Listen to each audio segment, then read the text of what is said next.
Hello students, I welcome you in today's session of physics, and in physics you can see here I am going to present your chapter number 27, which is your nuclear structure. So before going to start the chapter, just have a look what we have to study. This is the syllabus, that is the composition and size of nucleus.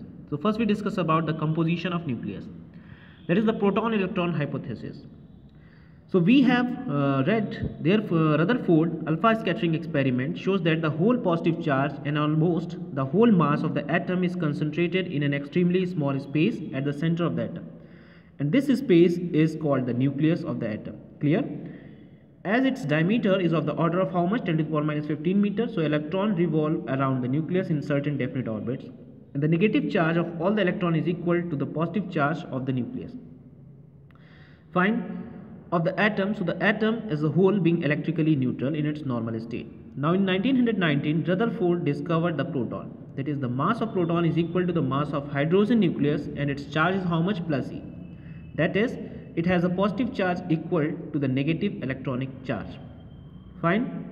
The mass of an electron is negligible as compared to the mass of proton. So looking at these facts, it was thought that the atomic nucleus was constituted proton and electrons, and these particles were jointly responsible for the positive charge and the mass of the nucleus. So for example, the mass of the helium is 4 times the mass of proton, but its charge is only plus 2e. So it was thought that the helium nucleus has 4 protons and 2 electrons. So around it 2 more electrons revolve in the orbit, whose total negative charge is minus 2e, neutralizes the plus 2e charge of the nucleus. So the proton-electron hypothesis, however, faces a number of theoretical difficulties. Now we will discuss what are the difficulties or the shortcomings in the proton-electron hypothesis. The first difficulty is the size of the nucleus is of the order of 10 to the power minus 15 meters. So according to the uncertainty principle, if an electron to remain confined in such a small space, then its energy should be of the order of 100 mega electron volt, but the energy of the beta particle emitted from the nucleus is of the 2 to 3 mega electron volt. So this difference of an energy clearly indicates the electron cannot exist in the nucleus. Now what's the second one? If the electron exists in the nucleus, then the magnetic moment of the nucleus cannot be less than the magnetic moment of the electron. But the magnetic moment of nucleus is always only about 1000 part of the electrons, that is magnetic moment. This also shows that electrons are not present in the nucleus. Now come to the third one. Assuming the presence of electron in the nucleus, the calculated angular momentum of the nucleus is different from its experimental value. Clear? Now see the proton-neutron hypothesis. So in 1932, neutron were discovered. Neutron is uncharged, but its mass is nearly equals to the mass of proton.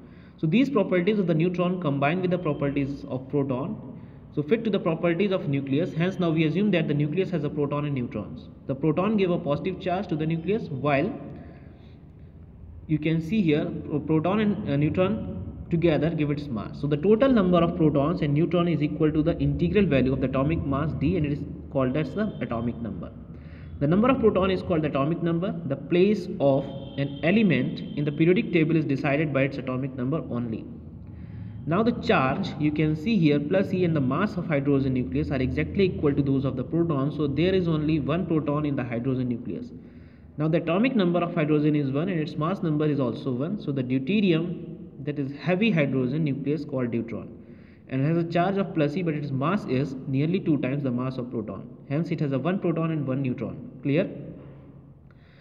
Thus, the atomic number of deuterium is 1 and its mass number is 2. The helium nucleus has a charge of plus 2e, but its mass is nearly 4 times the mass of proton. So hence, helium nucleus has 2 protons and 2 neutrons. The atomic number of helium is 2 and its mass number is 4. So the lithium nucleus has a charge of plus 3e, but its mass is nearly 7 times the mass of proton. Hence, its nucleus has 3 protons and 4 neutrons. Thus, the atomic number of lithium is 3 and its mass number is 7. So in general, the atomic number atom is Z and its mass number is capital A. You can see from this figure, here are the different atoms and different their compositions of nuclear element. So then you can see here, the nucleus contains Z proton and A minus Z neutrons. So the atomic number of the atom X be Z and its mass number be A, then the atom is written as ZX to the power A. So the nuclear particles, which is your proton and neutron, are also called nucleons. Clear? Now come to the second one, nuclear size, shape and density. This is the second one. What is the nuclear size?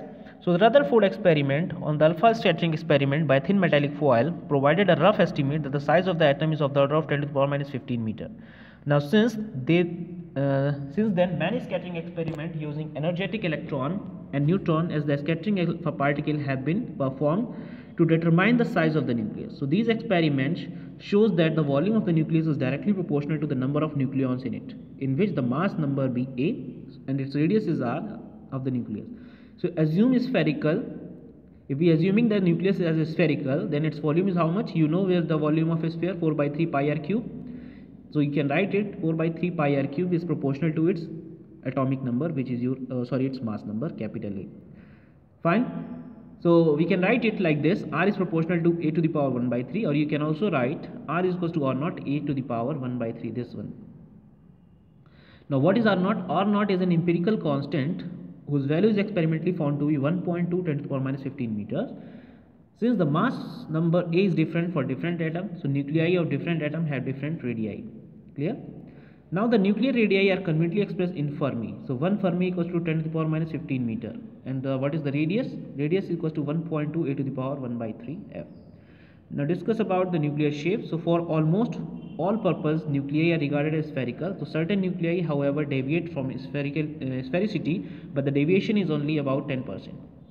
Now what is the nuclear density? So if m is the average mass of the nucleons and a is the mass number of a nucleus, the mass of the nucleus is given by m is equals to m times of a. So if capital R be the radius of the nucleus, then its volume V is equals to 4 by 3 pi r cube. And here the density, you know very well, density is equal to mass upon volume. So if you put the value of volume, you can find out the density. So you can see here the density is independent of A. It means that the density of the nuclei of atom is almost same. Clear?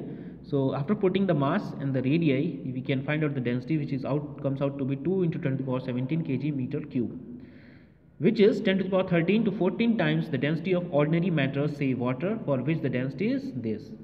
Thus the nucleus is very densely packed. The nuclear density are found in neutron stars in shape. Now come to the classification of nuclei. Isotopes, isobars and isotones. The nuclei have been classified on the basis of the number of protons, that is the atomic number, or the total number of nucleons, that is your mass number. Now we will discuss what is the isotopes. So just coming to the brief, in examination there is a definition, but only, not the very detailed. So you have to write the only definition. So what is isotopes, or you can also type isoproton? The atom of an element whose nuclei have same number of proton but different number of neutrons are called as isotopes of that element. Clear? That is, isotopes are those which consist same number of protons only. So here are the isotopes of hydrogen, oxygen and neon. So 1H2, 1H1, 1H2, 1H3. That is protium, deuterium and tritium. And here the oxygen 8O16, 8O17 and 8O18. Clear? Different isotopes of different elements. So the element hydrogen has 3 isotopes. I already told you which are atomic number 1, but their mass number is 1, 2, 3. Clear? So the element oxygen has 3 isotopes with atomic number 8, but mass numbers you can see from the above 16, 17, 18. The first isotope has 8 proton and the other one is your 8 neutron. The second has 8 proton and 9 neutron and so on. The element as chlorine also is. Now you see the some features of isotopes. The first one, all isotopes of an element have same number of electrons, that is an atom have equal number of electron and proton. Therefore chemical properties of different isotopes have of an element are same. Now come to the second one, the mass number, that is the number of nucleons of different isotopes of an element are different, hence their physical properties are not same. Now come to the second one, as chemical properties are same, the two isotopes of the same element cannot be separated by a chemical process. To separate them, physical process based on the atomic mass like gaseous collision are used. Now what is the fourth one? Among isotopes of the same element, some may be stable and some are radioactive. So this is so because of the difference in their nuclear structure. So for example, C612 is stable while C614 is radioactive. Fine. Now come to the isobars. So the nuclei which have same number of nucleons, clear, but different number of proton and different number of neutrons are called isobars. Fine. So this is the definition of isobars, which have same mass number. You can say that same mass number. Now see the third one, which is your isotones. What is isotones? So isotones, the nuclei having equal number of neutrons, that is called known as isotones. Clear? There are few examples given here: 3 lithium 7, 4 beryllium, and so on. Now I am going to nuclear forces. What are the nuclear forces? That is your fourth one. So in nucleus, the positively charged proton and the uncharged neutron are held together in an extremely small space of 10 to the power minus 15 meter. As I already told you, that is the size of the nucleus. So in spite of the fact that electron repulsion between the two protons is about 10 to the power 36 times stronger than the gravitational attraction between the two nucleons. So obviously there are some strong attractive forces operating within the nucleus which bind to proton and protons, neutron to neutrons, and proton to neutrons. Clear? So thus keeping the nucleus intact, these are called nuclear forces. So experimental evidences lead to the following properties of the nuclear forces. The first one, nuclear forces are primarily attractive. I am not going to the deep, just read the brief. Nuclear forces are non-electric. The third one, nuclear forces are non-gravitational. The fourth one is nuclear forces are extremely stronger. The fifth one, nuclear forces are extremely short ranges forces. The sixth one is the nuclear forces are charge independent. Clear? The seventh one, nuclear forces are spin independent. And the seventh one, nuclear forces have the property of saturation. Clear? Now this is, I am moving to the Yukawa's theory. This is the most important one, Yukawa-Meson's theory. I am not talking about the stability because this thing we have already covered out in our previous chapter, where we Bohr's give the relation and determine the stability of the nucleus. So I am taking the Yukawa-Meson's theory of nuclear forces. You can see here, this is the topic I am going to take now. So the origin of attractive, non-electric and non-gravitational but strongest short-range forces between nucleons remain a mystery for a long time. A Japanese scientist named as Yukawa in 1935 predicted a new particle called pi mesons, which was later or actually discovered in cosmic radiation, and held it responsible for the origin of nuclear forces. So the rest mass of the pi meson is about 200 times the rest mass of an electron, but less than the mass of proton or neutron. So mesons are of three types. This is the important one, which are positively charged, negatively charged, and uncharged. Clear? The magnitude of the charge on a charged meson is equal to the electronic charge. So according to the Yukawa, there is a cloud of pi mesons around every nucleons, proton and neutrons. So the difference between a proton and a neutron is only due to the different structure of mesons cloud around them. So there is a continuous exchange of pi mesons between the proton and neutrons, due to which they continue to be converted into one another. So when a pi meson jumps from a proton to a neutron, the proton is converted into a neutron and the neutron is converted into a proton. You can see here, this is the conversion of pi mesons. So conversely, when a negative pi mesons jump from a neutron to proton, the neutron is converted into a proton and the proton is converted into a neutron. There is a conversion of proton into neutron. And here you can see, when a positive pi meson jump from a proton to neutron, the proton is converted into a neutron. This one. Clear? So the exchange of positive pi meson and negative pi mesons between the proton and neutron is responsible for the origin of nuclear forces between them. Similarly, the nuclear forces between the two proton and between the two neutron are generated by the continuous exchange of pi mesons between them. Thus, the basis of the nuclear forces is the exchange of pi mesons, and hence they are also called the exchange forces. Clear?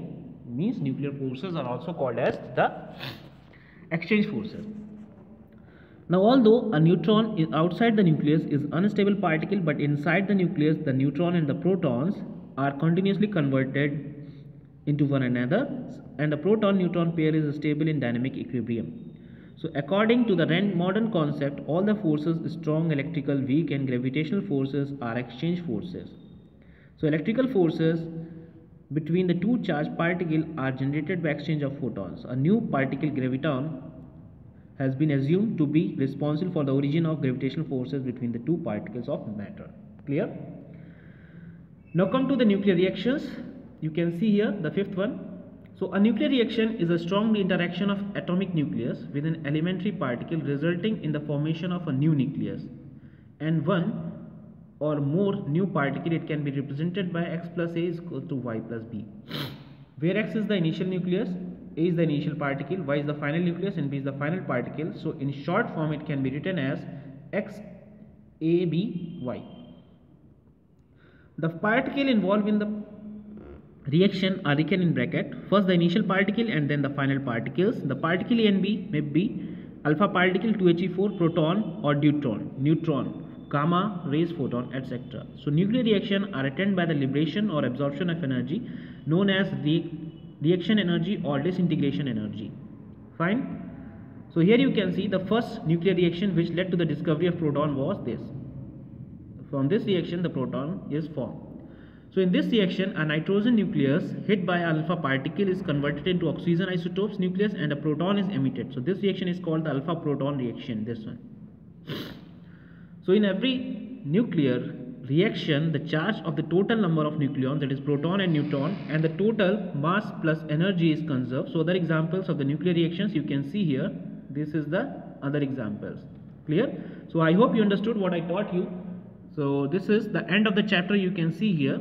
Just read these examples and we will meet with a new chapter in our next lecture. Till that, do study. Thank you class. Thank you very much.